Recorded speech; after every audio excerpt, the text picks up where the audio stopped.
Hi, this is George O'Brien.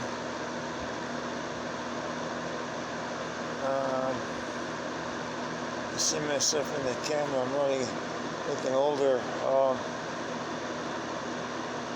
One thing is this RC airplane habit is taking its toll on my nerves and my general mental and physical health. But it's a great sport if you have the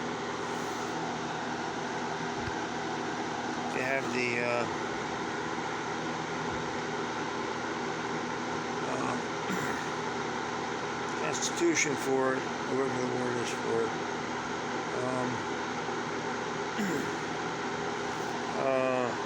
It's great for a lot of people. I was flying today. I left a message earlier and a good video, and just wanted to add in that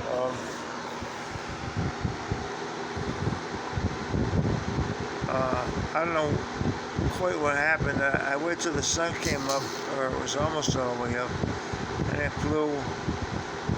He came back and flew well after the sun was up. But when I flew into the shed, like I said in the earlier video, the sun was mostly way up, but there may have been a slight visibility problem.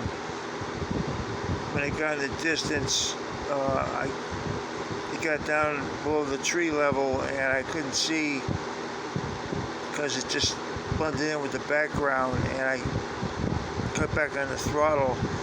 But you know, those things coast the sports car Vests, and I couldn't see to steer it, so I heard a smack, and I went running over there, other side of Hammer Field, and I couldn't find it for about 10 or 15 minutes.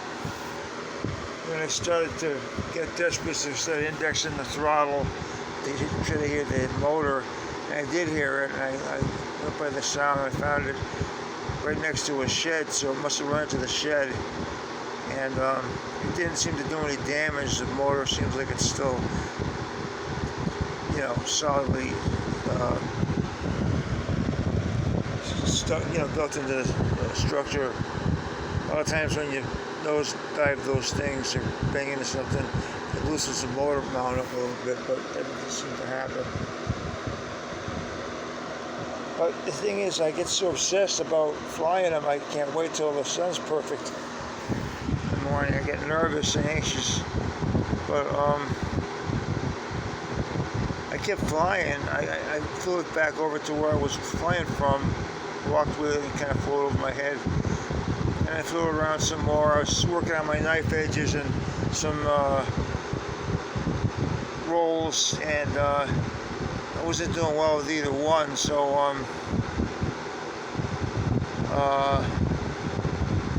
the battery ran out, and I put another battery in and flew it around for most of the charge on that battery, and I still couldn't make any progress with the knife edges or the rolls, and so I went and I returned some bottles and got a soda, and I didn't get a soda until later on. I just went and returned some bottles, and on the way home I went back to the field again, Hammer Field, and I put another battery in and flew it around for about most of the duration of the battery.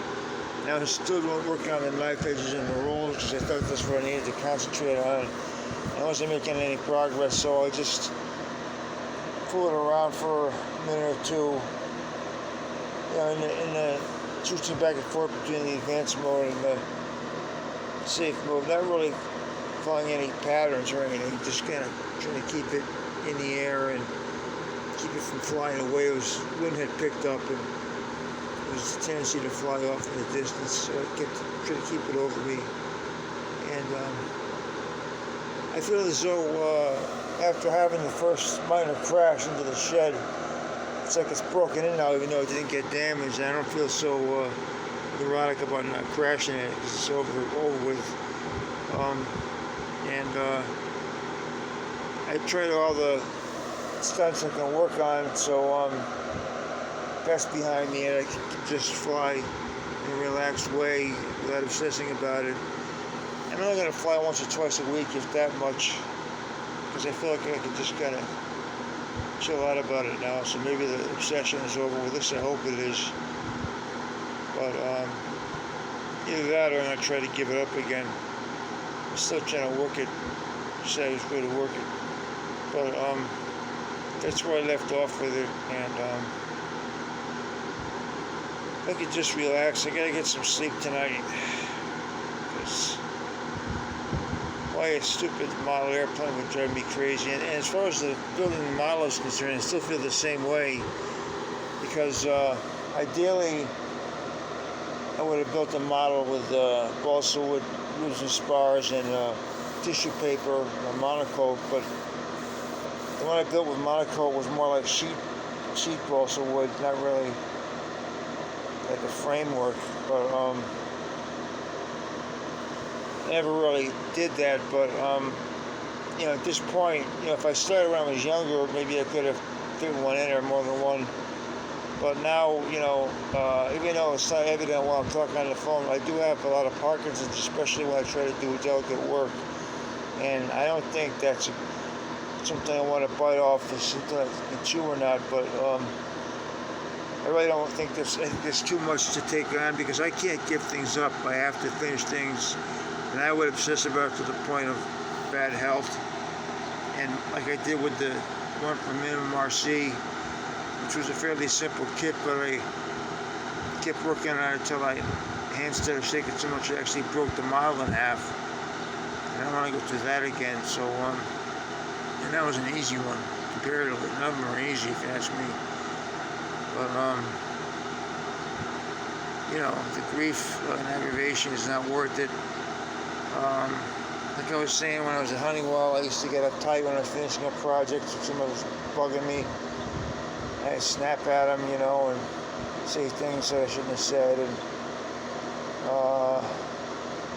I don't want that to happen with my wife. It hasn't happened yet with her, but that would be really bad. So, and you have to be able to stay focused on it and not be interrupted. And when you're married without a workshop, that's not really possible. There's no place to work, and it's just too tedious and fussy for me at this point in my life, with my nerves and Parkinson's and everything.